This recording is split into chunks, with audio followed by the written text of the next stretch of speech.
भारत का संविधान में हमें दो सिस्टम दिखाई देता है। पहला सिस्टम हम कह सकते हैं कि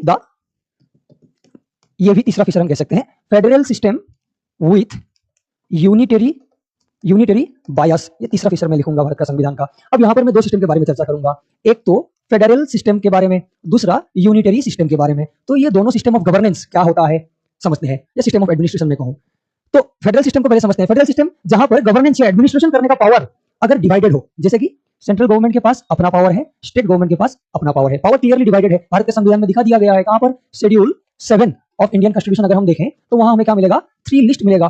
3 लिस्ट की बताया गया है कि union list, state list and concurrent list. Union list में जो सब्जेक्ट है वहां पर सिर्फ सेंट्रल लॉ बना सकता है, स्टेट लिस्ट में जो सब्जेक्ट है वहां पर सिर्फ और सिर्फ स्टेट लॉ बना सकता है, एंड कंकरेंट लिस्ट में जो सब्जेक्ट है वहां पर सेंटर और स्टेट दोनों मिलकर लॉ बना सकते हैं। यानी कि लॉ बनाने का पावर क्लियरली डिवाइड कर दिया गया है। तो जहां पर गवर्नेंस करने का पावर या एडमिनिस्ट्रेशन करने का पावर डिवाइडेड है उसको हम कहते हैं federal system. And unitary system का मतलब क्या, यहां पर आप लिख लो division of power. Federal system का मतलब division of power. And unitary system का मतलब क्या, यूनिटरी सिस्टम का मतलब इसका बिल्कुल ऑपोजिट, जहां पर एडमिनिस्ट्रेशन करने का जो पावर होता है वो डिवाइडेड नहीं बल्कि कंसंट्रेशन ऑफ पावर, जहां पर पावर कंसंट्रेट होता है, पावर जो है डिवाइड नहीं है, एक जगह पर सीमित है, उसको हम कहते हैं यूनिटरी सिस्टम। जैसे कि वो सिस्टम आपको भारत में ही दिखाई देगा। भारत में 28 स्टेट है, यानी कि सारे स्टेट के पास अपना पावर है, लेकिन भारत में स्टेट के साथ साथ और क्या है, तो हमें पता है कि भारत में स्टेट के साथ साथ यूनियन टेरिटोरीज भी है। And we know that all the union territories of India are directly administered by the president.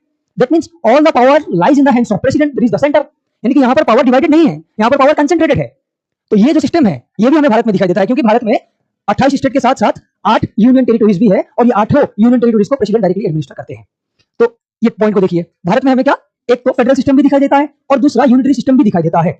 अब यहां पर अंतिम में और एक शब्द लिखा गया है, देयर इज द बायस्ड, कि यूनिटरी जो है वो बायस्ड है ऐसे कहा गया है। तो ये क्या है इसको भी समझते हैं, बायस्ड यूनिटरी को क्यों कहा गया है ये भी समझते हैं। देखिए यस, भले ही हमें यहां पर फेडरल सिस्टम दिखाई देता है, लेकिन एक प्रोविजन आपने सुना होगा, एक provision that is known as the emergency provision, which is borrowed from the constitution of Germany. Emergency provision, अगर किसी भी तरीके का इमरजेंसी सिचुएशन हो, जैसे कि कहीं वार हो गया, एक्सटर्नल एग्रेशन हो गया, आर्म्ड रेबेलियन हो गया, या फिर स्टेट के अंदर में ही जो डिस्टर्बेंसेस अगर दिखाई दे, या फिर कोई फाइनेंशियल इमरजेंसी या देश में पैसों की कमी, किसी भी तरीके का सिचुएशन, इमरजेंसी सिचुएशन अगर आए, पावर डिवाइडेड होने पर भी ये प्रेसिडेंट के हाथ में पावर छोड़ दिया गया है कि president can impose 3 different kinds of emergency in the state. तो अलग अलग तरीके का इमरजेंसी लगाया जा सकता है, लगा सकते हैं प्रेसिडेंट। और प्रेसिडेंट ने अगर जैसे कि मान के चलते हैं प्रेसिडेंट रूल अगर इंपोज कर दिया किसी भी स्टेट पर, जैसे फिलहाल मणिपुर में इंपोज किया गया है, वहां पर इंटरनल कंस्पिरेसी चल रहा था, 2 कम्युनिटी आपस में फाइट कर रहे थे, वहां उस सिस्टम को जो स्टेट गवर्नमेंट, वहां पर भी स्टेट गवर्नमेंट है, स्टेट गवर्नमेंट के पास पावर तो है, लेकिन वो स्टेट गवर्नमेंट क्या नहीं कर पा रहा था, वो जो कंफ्लिक्ट था स्टेट के अंदर में उसको रिजॉल्व नहीं कर पा रहा था। तो प्रेसिडेंट ने क्या कर दिया, मणिपुर में प्रेसिडेंट रूल इंपोज कर दिया। तो प्रेसिडेंट रूल इंपोज कर दिया यानी कि स्टेट के पास जितना पावर था वो सारा का सारा पावर सेंटर खींच लिया।